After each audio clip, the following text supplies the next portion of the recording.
Visa প্রক্রিয়ায় দুর্নীতি বন্ধে দৃঢ় অঙ্গীকার পুনর্ব্যক্ত করেছে ঢাকাস্থ ইতালির দূতাবাস। শনিবার এক সংবাদ বিবৃতিতে এ তথ্য জানানো হয়। জানায় দূতাবাস উভয় দেশের পুলিশ কর্তৃপক্ষকে পূর্ণ সহায়তা দিচ্ছে এবং জালিয়াতি কার্যকলাপ শনাক্ত করতে অবদান রাখছে। বিবৃতিতে আরও বলা হয়, এ ধরনের উদ্যোগ দূতাবাস এবং সংশ্লিষ্ট কর্তৃপক্ষের অপরাধমূলক নেটওয়ার্ক ভেঙে ফেলা এবং অভিবাসীদের অপব্যবহার ও শোষণ থেকে রক্ষার বিষয়ে কঠোর অবস্থান নেওয়ার প্রমাণ।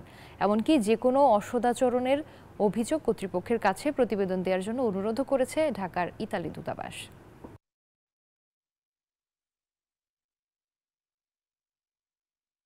দর্শক, এ বিষয়ে বিস্তারিত জানাতে ইতালি থেকে যোগ দিচ্ছেন সহকর্মী এমডি রিয়াজ হোসেন।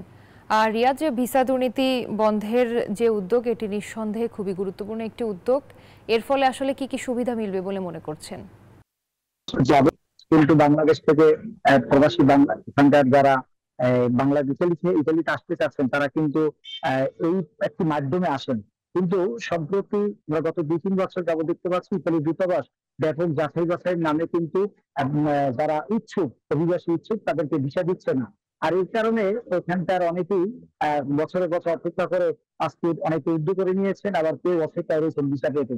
এরই মধ্যে আমরা যে খবরটি পেয়েছি সেটি হচ্ছে যে গত পরশুদিন এখানকার এক বাংলাদেশি এক এমপিকে ঘুষ গ্রহণের অভিযোগে, অর্থাৎ ঘুষ দেওয়ার প্রলোভন দেখানোর অভিযোগে তাকে গ্রেফতার করেছে এবং অনেকদিন যাবত তারা তদন্তে ছিলেন। এটি এখানকার এই এমপি, তিনি এখানকার এই স্থলে একটি পত্রিকার মাধ্যমে আমরা জানতে পেরেছি ওই এমপি কিন্তু গর্দা ফিন্যান্স অর্থ একটি বাহিনীকে তারা অবগত করেন তিনি, এবং এখানকার আদালতও বিষয়টি অবগত করেন। পরবর্তীতে তদন্ত সাপেক্ষে আদালতের নির্দেশে কিন্তু ওই বাংলাদেশি নজরুল ইসলামকে গ্রেফতার করে। আপনাকে একটু বিষয় জানিয়ে রাখছি, 2012 সাল থেকে কিন্তু এখানকার যে এই ইতালি এবং ঢাকার বাংলাদেশিরা কিন্তু আসতে পারতেছে না। বাংলাদেশ থেকে কিন্তু তারা এখানে আসার যে ভিসা প্রক্রিয়াটি ছিল সেটা কিন্তু বন্ধ ছিল অনেক বছর যাবত। পরবর্তীতে কিন্তু এই ভিসা প্রক্রিয়াটি খোলার পরে ব্যাপক বাংলাদেশি অনেক ভিসার আবেদন জমা পড়ে বাংলাদেশ দূতাবাসে, অর্থাৎ ইতালির ঢাকাস্থ বাংলাদেশ ইতালি দূতাবাসে।